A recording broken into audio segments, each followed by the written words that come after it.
ان سے درخواست کرتا ہوں کہ وہ کرسی صدارت پر تشریف لائیں.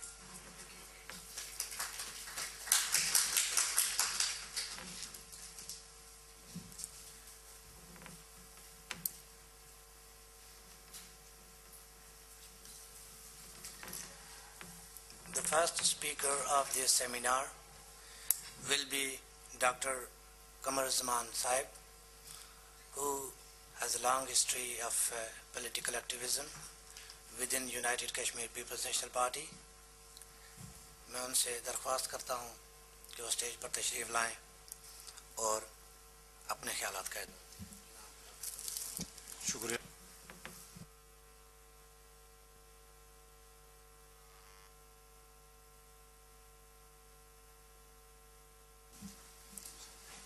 جناب چیئرمین یو کے پی این پی سردار شوکت صاحب، جناب جمیل مسعود صاحب اور سامعین، آج ہم جس موضوع کے اوپر ڈسکشن کرنا چاہتے ہیں ریاست جموں کشمیر کے پرابلم کے اوپر، یہ کہ ریاست جموں کشمیر کے مسائل کیسے پیدا ہوئے. ہم لوگوں کی جو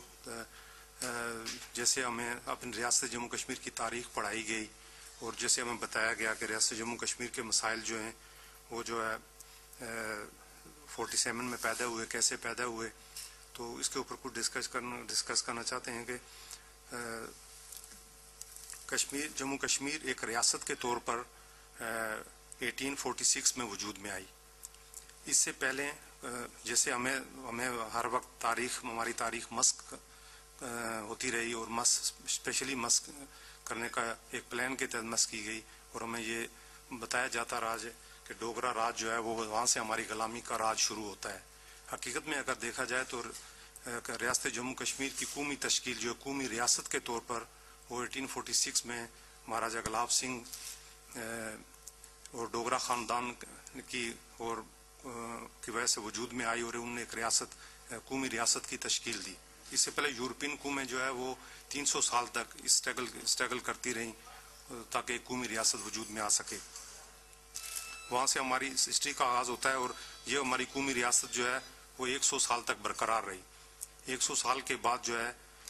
جو ہماری ایک بہت بڑی قوم کے ساتھ ٹریجڈی ہوئی، جس کی وجہ سے ہماری پوری نیشن اور ہمارا ملک تقسیم ہو گیا. اور بنیادی طور پر اگر جو پرابلم پیدا ہوئی، جس سے چونکہ 3 جون 1947 کا جو تقسیم ہند کا منصوبہ تھا جو برٹش پارلیمنٹ نے منظور کیا تھا، اس کے مطابق ریاستوں کے راجوں کو یہ حق دیا گیا تھا کہ وہ فیصلہ کریں کہ وہ کس کے ساتھ رہنا چاہتے ہیں، انڈین یونین کے ساتھ یا پاکستان کے ساتھ. تو چونکہ جموں کشمیر کے مہاراجا نے اسٹینڈ اینڈ اسٹیل کا معاہدہ کر کے جو اس کو ریاست کو جوں توں کی پوزیشن میں رکھنا چاہتے تھے، لیکن پاکستان کے مداخلت کاروں کی وجہ سے اس کو مجبور ہونا پڑا کہ ایک عارضی ایکٹ کیا جائے. اور اصل میں ہندوستان کا جموں کشمیر کے اندر اپنی فوجیں بھیجنا اور وہاں ہندوستان کے ساتھ عارضی جو ہلاک ہوا تھا اس کی ایک لیگل اور UN قرارداد اس کے تحت ایک لیگل بیس بنتا ہے، جو کہ پاکستان کا کوئی لیگلی ہمارے جموں کشمیر کے اوپر پاکستانی آکوپائڈ کشمیر کا کوئی بیس لیگل ہے ہی نہیں، اس کا سرے سے کوئی بیس ہی نہیں بنتا اس کی فوجوں کا وہاں ہونا. اور UN نے کتنی دفعہ قراردادیں بھی پاس کی ہیں کہ جو ہے نا مداخلت کاروں کو یہاں سے اور پاکستان اپنی فوجوں کو نکالے گا، اس صورت میں یہاں ایک رائے شماری ہو سکتی ہے. تو کشمیر کے ساتھ یہ ٹریجڈی جو ہے ہماری پورا علاقہ ہماری ریاست قومی ریاست تقسیم ہو گئی، جو آج تک جو ہے نا اتنے شدید مسائل کا شکار ہے. اس کے ساتھ ساتھ برٹش کے زمانے میں جب برٹش امپائر تھی، اس زمانے میں بھی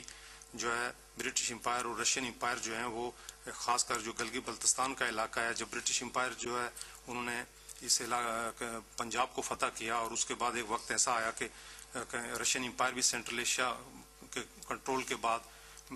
اس حالات جہاں تک پہنچ گئے کہ برٹش امپائر اور رشین امپائر کی بارڈر ملنے کا خطرہ تھا، جس سے برٹش والے بہت گھبرائے ہوئے تھے برٹش امپائر کے جو رشین کو، تاکہ راستہ نہ ملے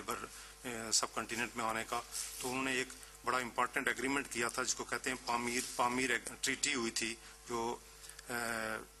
1857 میں جو برٹش امپائر اور رشین امپائر کے درمیان ہوئی تھی، جس میں یہ طے کیا گیا تھا کہ گلگت بلتستان اور گلگت بلتستان کا علاقہ جو ہے اس اور علاقے میں برٹش داخل نہیں ہوں گے. اور اس لیے مہاراجا کشمیر کو یہ رائٹ انہوں نے دیا کہ اس علاقے پہ آپ اپنا کنٹرول قائم کریں. تو یہ علاقہ کشمیر کی ایک نیشنل ریاست کا ایک حصے کے طور پر رہا. اور یہ آج صورتحال جو کریٹ ہوئی ہے اس نئی صورتحال کی وجہ سے بہت بڑی گلوبل جو وار ہو رہی ہے اور گلوبل دنیا کی بڑی طاقتیں اس میں انوالو ہیں. اس میں وہ چاہتی ہیں کہ ہم اس علاقے کو ایک پلیس ڈارم کے طور پر ایک جو ہے نا بیس کیمپ کے طور پر استعمال کیا جائے. نہ صرف ان قوتوں کا جموں کشمیر کی قومی ریاست یا اس کی آزادی سے کوئی تعلق نہیں ہے, بلکہ وہ اس کو انڈیا کے خلاف ایک ویپنز کے طور پر ایکسٹریمزم اور ریلیجیس کے ویپن کے طور پر اس بیس کو استعمال کرنا چاہتے ہیں. تو آج جو پاکستان کی جو انٹرنیشنل ذمہ داریاں جو بنتی ہیں کہ وہ اس مسئلے کے اوپر جو پاکستان نے جو پہلا قدم اٹھایا ہوا ہے, چونکہ یہ علاقہ اتنا ہی جیو پولیٹیکلی بہت ہی امپورٹنٹ علاقہ ہے, تو یہ پہلا قدم جو پاکستان نے جو ایکٹ ابھی آرڈیننس جاری کیا ہے, اس آرڈیننس کا مقصد یہی ہے کہ اس علاقے کو ڈائریکٹ اپنے کنٹرول میں لیا جائے, کیونکہ یہ اتنا ہی اہمیت کا اسٹریٹجک علاقہ ہے. خاص کر امریکہ نے جو افغانستان کے بارے میں نئی اپنی پالیسی کا اعلان کیا ہے, اس پالیسی کے میں سمجھتا ہوں کہ یہ ایکٹ اس پالیسی کا ایک حصے کے طور پر یہ اس کا قدم اٹھایا گیا ہے کہ اس ریجن کے اوپر مکمل اپنا کنٹرول رکھا جائے. اس کے علاوہ جموں کشمیر کے اندر ایک ہماری قوم کے ساتھ بہت بڑی ٹریجڈی رہی ہے کہ کبھی بھی ہمارے ہاں ایک نیشنل انٹرسٹ کا جو ہے نا کشمیر کی جو نیشنل انٹرسٹ ہے اس کا تصور جو ہے نا وہ کبھی بھی جو ہے نا قائم نہیں ہو سکا. نہ ہم اپنی جنریشن کی کوئی جو ہے نا ہم لوگوں سے پہلے یا ہماری جنریشن میں کوئی اس کا تربیت ہو سکی کہ ہم ایک اپنی نیشنل انٹرسٹ کے بارے میں سوچیں کہ کشمیری قوم کی نیشنل انٹرسٹ کیا ہے. ہمارے یہاں مایوسی بھی طاری ہو جاتی ہے, 65 سال میں کچھ بھی نہیں ہوا کشمیر کا. تو آپ یورپین ہسٹری میں دیکھیں کہ آئرش قوم جو ہے وہ 700 سال سے لڑتی رہی, ہر سال انہوں نے بغاوتیں کی, وہ بغاوتیں تباہ بھی ہوتی رہیں, لاکھوں لوگ آدھی آئرش پاپولیشن جو امریکہ میں شفٹ ہو گئی, لیکن یہ جدوجہد 700 سال تو جاری رہی. اس کے بعد انہوں نے برٹش امپائر سے آزادی لی. تو اس کے لیے ضروری ہے کہ ہماری قوم اپنی نیشنل آئیڈینٹیفیکیشن اور نیشنل انٹرسٹ جو ہے اس کا جو ہے نا ہمیں ایک پلیٹ فارم پہ جمع ہو کے اس کے بارے میں سوچیں کہ ہماری نیشنل انٹرسٹ کس میں بنتی ہے, کیونکہ ہمارے اس پرابلم کے اندر آس پاس کی قوتیں, آس پاس کے جو بڑی بڑی طاقتیں ہیں وہ بھی اس میں بہت انٹرسٹڈ ہیں, اور ہمیں کسی بھی لائن پہ کھینچ کے لے, ہر قوت اس طاقت میں اس پروگرام میں ہے کہ ان کو اپنی کسی لائن پر لے کے جائے, لیکن ہمیں اپنی نیشنل انٹرسٹ کے گرد جمع ہو جانا چاہیے اور اپنی آئندہ نسل کو بھی اسی میں تربیت کرنی چاہیے. شکریہ سر, مہربانی.